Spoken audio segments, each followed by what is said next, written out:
আসসালামু আলাইকুম সবাইকে, কি অবস্থা সবার? I am Rabiul and welcome back to my ফেস রবিজ ভি। চলে গেলাম বাজারে উইদাউট শুট। বাজারে যাওয়ার সাথে সাথে দেখি ক্যামেরাম্যান বসা, আমার হাতে ক্যামেরা নিয়ে বলতেছে ভাইয়া আমি ভিডিওটা করে দিই। এই বলা সেই কাজ, সে আমার ক্লিপ নিতেছে, আমিও তার কিছু ক্লিপ নিয়ে নিলাম এখানে বাজারের মধ্যে। তারপর একটু মজা টজা করলাম। মজা করার পর দেখলাম আমাদের এলাকার মিস্ত্রি মানে ইঞ্জিনিয়ার, তো ওনার সাথে আমরা দেখলে মজা করি আর কি, অনেক খুব ক্লোজ আমাদের সাথে। আর উনি একজন ফানি পার্সন, মিশুক প্রকৃতির মানুষ, তো আমার ওনাকে ভালোই লাগে। তো আমি তানবীরকে জিজ্ঞেস করতেছিলাম যেটা কখন আসবে আমরা যাওয়ার জন্য আর কি। এদিকে সন্ধ্যা হয়ে যাইতেছে। আমার যেটা এতদিন পর্যন্ত ব্যবসাটা কেমনে জানি কন্ট্রোলে রাখছে, এই হারামজাদা তো যেভাবে খাইতেছে তার বাবার ব্যবসা মনে হয় একদিনে শেষ করে দিবে। তানবীর আমাকে বলতেছে যে ভাইয়া এই দোকানের পেঁয়াজটা অনেক ভালো হয়।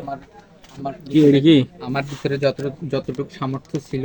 সামর্থ্য কিন্তু তোর আরো ভালো ছিল, তুই কিন্তু ভালো কিছু খাওয়াতে পারতি, কিন্তু কিপটামির কারণে আর পারলি না। তো এটাই অনেক বেশি ছিল, ধন্যবাদ তোকে। আবার দেখিস এটা বলার কারণে ভিডিওটা শেয়ার মিস করিস না। আল্লাহ আল্লাহ করে আমরাও বের হয়ে গেলাম। তো ওই যে আমাদের একটা কথা, আমাদের লক্ষ্য আমাদের গন্তব্য। আল্লাহ বাঁচাছে যে একটা গর্ত ছিল এখানে, বিসমিল্লাহ পড়ে নেমে গেলাম। ওয়াও, যে একটা ভিউ ভাই, সাহ ভিডিও ছাড়লেই যাবে ফর ইউ। তো এটা হচ্ছে আমাদের ঐতিহ্যবাহী হাসপাতাল রোড। আমরা সবাই এখানে আসি, ঘুরি, দেখি, অনেকেই আসে ঘুরে দেখে, সুন্দর একটা ভিউ এখানে, এবং এই সবাই টিকটক বানায়, ছবি তোলে। তা আমরাও সেই জন্য এসেছি এখানে, ভালোই লাগে। তো তানবীর এখানে বলতেছিল তারও একদিন ইনশাল্লাহ বাইক হবে, তো আমি বলতেছিলাম ইনশাল্লাহ। তো ভিডিও টিডিও অনেকদিন করা হয় নাই, তো এখানে নিজেকে দেখি নিজেকেও চিনতে পারতেছি না। তো সামনে একটু ভিড় দেখে আমরা যাইলাম, ওখানে দেখি ওনারা ভিডিও শুট করতেছে। তো তাদের সাথে কথা বলে দেখলাম তারাও নতুন ইউজার, নতুন ফেসবুকে ভিডিও ক্রিয়েট করতেছে 1 মাস থেকে। তো আমিও তাদের সাথে পরিচয় হয়ে নিলাম আর কি। মূলত যাক, ভাইদের সাথে কথা বলে অনেক ভালো লাগলো। তো আমি সামনে যেতেছি আর কি ভিডিও শুট করার জন্য। তো ভাই এখানে আসলে এত সুন্দর ওয়েদার বিকাল টাইমে, যেটা মানে মনোমুগ্ধকর একটা ওয়েদার। এখানে মোটামুটি ব্রাইটনেস আছে ফটোগ্রাফি করার জন্য। তো এত মনমুগ্ধকর ওয়েদার দেখে তানভীর এখানে নেমে গেল, আর সামনে ফুলগুলো দেখে তার এক্সের কথা মনে পড়লো। ভাবা যায় এই বয়সে তারও এক্স আছে। He is 18 years old. তো এখানে একটা বাচ্চাকে দেখতে পাচ্ছি, বাচ্চাটা খুবই কিউট। তো তাকে কেউ একজন নিয়ে আসছে, তারপর জিজ্ঞেস করার পর